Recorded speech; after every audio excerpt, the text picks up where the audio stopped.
The fourth major decision. The next major problem with which this God-man wrestled concerned whether he would use any of his superhuman powers to become visible or popular among the people.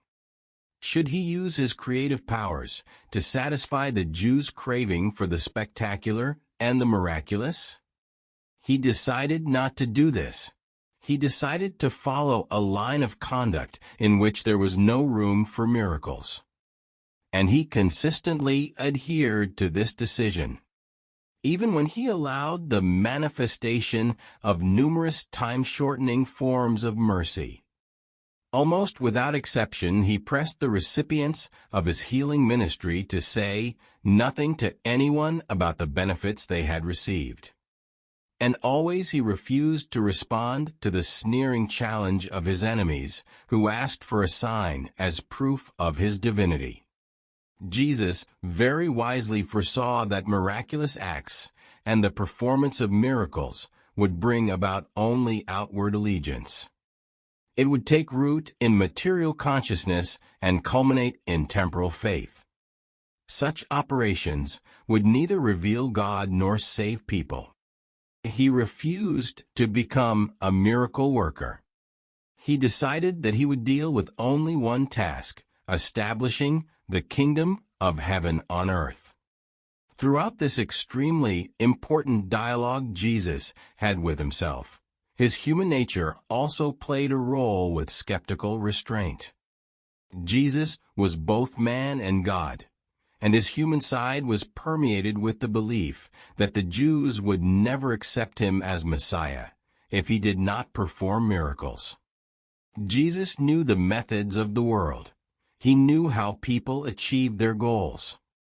He was familiar with their compromises and diplomacy. Would he use this knowledge to further his mission on earth? No.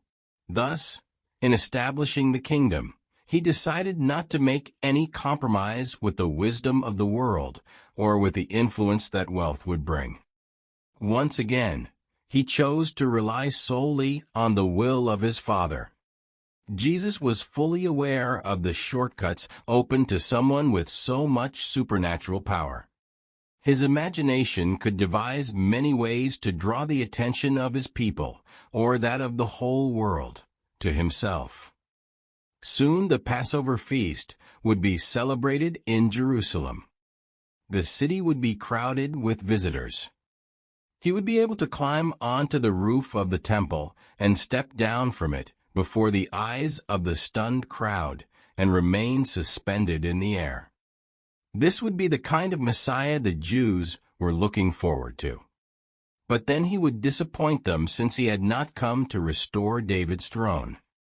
And he knew that the Lucifer method of trying to get ahead of the natural way to achieve the divine goal was useless. Jesus chose to establish the kingdom of heaven in the hearts of the children of men through natural, ordinary, and tried methods. It was the same methods that his children on earth were later to follow for the growth and expansion of that heavenly kingdom.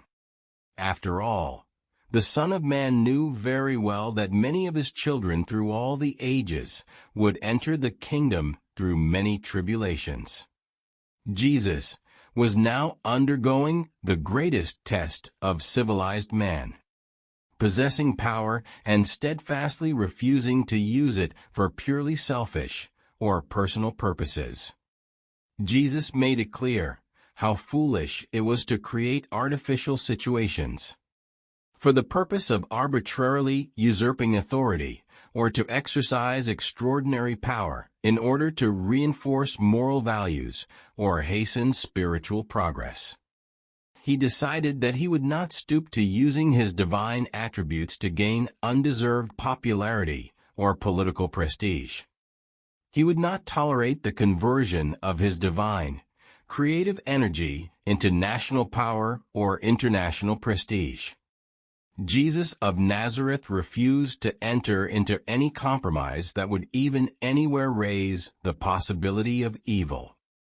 Here Jesus teaches us what true faithfulness means to the will of the Heavenly Father.